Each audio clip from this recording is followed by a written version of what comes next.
think when we talk about capitalism, one of the problems with the word is nobody really knows what it means. It can mean lots of different things. So there's lots of different societies that all get called capitalist, but they're not the same. What I tend to want to do is narrow this down and think, well, what are we talking about in American context? And what we're talking about is a term that Michael Novak popularized in the early 80s of democratic capitalism. And what democratic capitalism is it was a deliberate splitting up of power among these three different groups. So you have a government that's elected by democratic means and set the ground rules for a society, pass laws, ensure rights. And then there's a separate group of people that run an economic system, and that's largely dominated by free markets. And then there's a third group, which we can think of as the moral cultural order. So it's the religious leaders or the thought leaders or sort of the social media influencers now. This was the system that generated all the wealth. The market side of it was able to do lots of technological innovation. Things get invented, we become wealthier and wealthier and wealthier. But then there's this disconnect with a lot of the moral cultural order people that are looking out and saying, yeah, but there's something wrong here morally or ethically about the system. And so there's an inherent tension there. Democratic capitalism works in generating wealth because it provides massive incentives for people to think of products that other people want to buy. And so if I can invent a new product, technological advance that you want to buy, I will become wealthy. I have the incentive to create it, and you're benefiting from the invention. One of the interesting things about greed is it long predates capitalism. In some ways, you can say greed is part of human nature. People in the Roman Empire were greedy. People in ancient China were greedy. Greed, after all, is one of the 7 deadly sins. It's just sort of a long-standing complaint that people are greedy. And so the idea that there's a lot of greed in a capitalist society, well, it's true, but there's a lot of greed in every other society we would ever see. It's not obvious that people are more wrathful or slothful or greedy in a capitalist society than they were in any other society in the history of the world. There was an idea that a good has lots of property. You think about any good and it's got a color, it's got a shape, it's got a weight, it's all that. But one of the other things it had was a just price.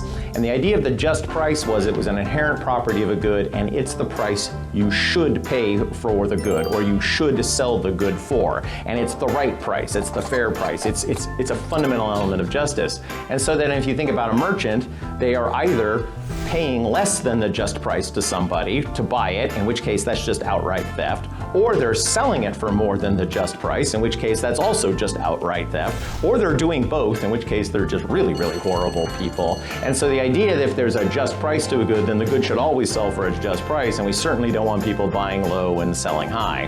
What's interesting about that is every time any one of us walks into a store and sees something on sale, are we asking, is this below the just price? And we are violating this idea of a just price all the time. One of the things that happens, though, is as we learn more and more about markets or so on, the idea of the just price faded. We no longer think goods have an inherent just price. We are way more likely to talk about pricing as something about supply and demand just sort of generating prices. But the idea of a just price still lingers in people's subconscious, and it shows up periodically when people complain about things like price gouging. So there's a shortage or there's some sort of a crisis, and so you just don't have a lot of goods. The classic example is a big blizzard is coming into town and everybody rushes out to buy new snow shovels, and so there's now a giant demand for new snow shovels. There may not be enough supply, and so can a store raise the price of the shovels? And what people will instantly complain is that's price gouging.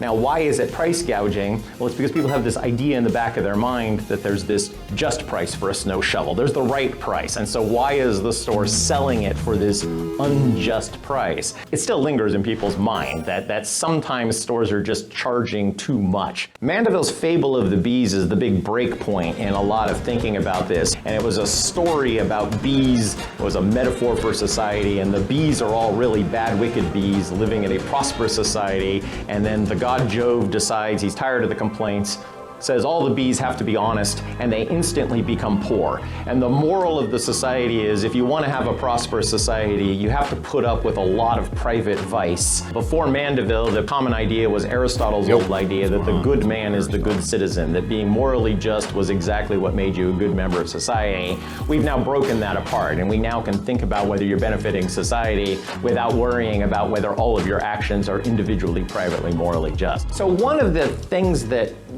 happens in this debate is there's a lot of noise in the debate. We see people arguing a lot about capitalism and the wealth and then the inequalities and the poor. And one of the things I realized in talking to people about it a long time is there's actually a very big difference in the way people are actually thinking about the question underneath all the language. And the big difference is, what do we really care about? Is it our absolute levels of income that we care about, or our relative levels of income that we care about? Inequality in America or inequality in the world? And so one way to frame this is, if you have a single individual who's living at the poverty line in America, that person, in terms of purchasing power, is in the top 15% in the world income distribution. So if we wanted to equalize incomes across the world, we would not only have to be removing income from the wealthiest Americans, we'd also have to be removing income from the poorest Americans to redistribute it to the poorest people in society. And so one kind of thought experiment you can have is you could imagine a society where everybody starts as equal, and then what we do is we just make everybody a little bit richer. So that's one option.